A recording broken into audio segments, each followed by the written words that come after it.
Hey guys, कैसे आप सभी। स्वागत है आपका Hitesh education and art world YouTube channel पे। आज हम पढ़ने वाले हैं यात्राओं की कहानी मेरी ज़ुबानी, जो कि मार्को पोलो की लाइफ बायोग्राफी है। इसके राइटर मार्को पोलो हैं। इसके और भी पार्ट्स आते रहेंगे, तो प्लीज़ वीडियो को लाइक करें और चैनल को सब्सक्राइब करें। यात्राओं की कहानी मेरी ज़ुबानी, मार्को पोलो। तो चलो गाइस, अब इस बुक को पढ़ना शुरू करते हैं। मेरा शहर मेडिटेरेनियन समुद्र के पूर्वी कोने में फिलिस्तीन में जेरूसलम से थोड़ा ऊपर एकड़ है। इसमें मार्को पोलो बता रहे हैं कि जो मेडिटेरेनियन समुद्र है उसके पूर्वी कोने में जो फिलिस्तीन है उसमें जेरूसलम से थोड़ा ऊपर है उनका शहर।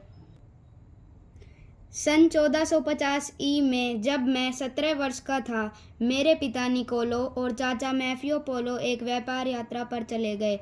जब 1450 सन था, जब मार्को पोलो 17 वर्ष के थे, तो उनके पिता निकोलो और उनके चाचा मैफियो पोलो एक व्यापार यात्रा पर चल पड़े थे। उनकी यह यात्रा 5000 मील दूर मंगोल के बादशाह से भेंट करने के लिए उसकी राजधानी जनादू तक थी। जो उनकी यात्रा थी ये 5000 मील लंबी थी। उन्हें 5000 मील दूर जाना था, जो कि उन्हें मंगोलों के बादशाह से मिलने जाना था। और वो उनको उनकी राजधानी जो थी मंगोलों की, जो कि जनादू थी, वहाँ पर जाना था। मैं भी अपने पिता के साथ उस यात्रा में शामिल हो गया और हम तीनों ज़रूरी सामान लेकर निकल पड़े।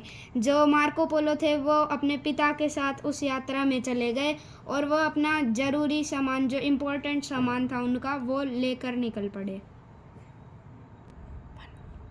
हमारी यात्रा का पहला पड़ाव मेडिटेरेनियन समुद्र होकर एक्र से आयास तक 300 मील लंबा था। जो उनकी यात्रा का पहला पड़ाव था वो मेडिटेरेनियन समुद्र से 300 मील लंबा था। उन दिनों यात्राएं कठिन और जोखिम भरी होती थी। जो टाइम था उस टाइम जो यात्रा होती थी वो बहुत ही जोखिम भरी होती थी। उनमें बहुत ही मुश्किल का सामना करना पड़ता था। यातायात के अच्छे और सुरक्षित साधन नहीं थे। जो उन दिन थे, घूमने फिरने के अच्छे और सुरक्षित साधन नहीं होते थे जब गूगल मैप ना था। यात्रियों को मार्ग स्वयं ढूंढना पड़ता था। जो यात्री थे उनको अपना रास्ता खुद ही ढूंढना पड़ता था। अपने माल और जान की सुरक्षा की चिंता भी स्वयं करनी पड़ती थी। जो उनका सामान होता था और जान की सुरक्षा की चिंता उन्हें खुद ही करनी पड़ती थी। मार्ग में रेगिस्तान, पहाड़, समुद्र, दलदल और घने जंगल पड़ते थे, जहाँ जंगली जंतुओं, आंधी तूफानों और लुटेरों का भय होता था। जो उनका रास्ता था उनमें रेगिस्तान, पहाड़, समुद्र, दलदल और बहुत ही घने जंगल पड़ते थे, जहाँ पे जंगली जानवरों का, आंधी तूफानों का और लुटेरों का डर होता था। एक और कठिनाई यह भी थी कि हम तीनों में से कोई भी देश को नहीं जानता था जिसकी हमें यात्रा करनी थी। एक और कठिनाई यह आई थी कि उन तीनों में से उस देश को कोई भी नहीं जानता था जिनमें उन्हें यात्रा करनी थी। लेकिन हमारे पास शाह का शाही फरमान था, जिसमें राज्य के प्रत्येक व्यक्ति को यह आज्ञा दी गई थी कि वह हमारी सहायता करे और हमें किसी प्रकार की हानि न पहुंचाएं। लेकिन उनके पास राजा का एक शाही संदेश था, जिसमें लिखा हुआ था कि जो उनके राज्य का हर एक व्यक्ति है वो उनकी मदद करे और उन्हें किसी प्रकार की हानि ना पहुंचाए। आयास तक हम समुद्री मार्ग से गए।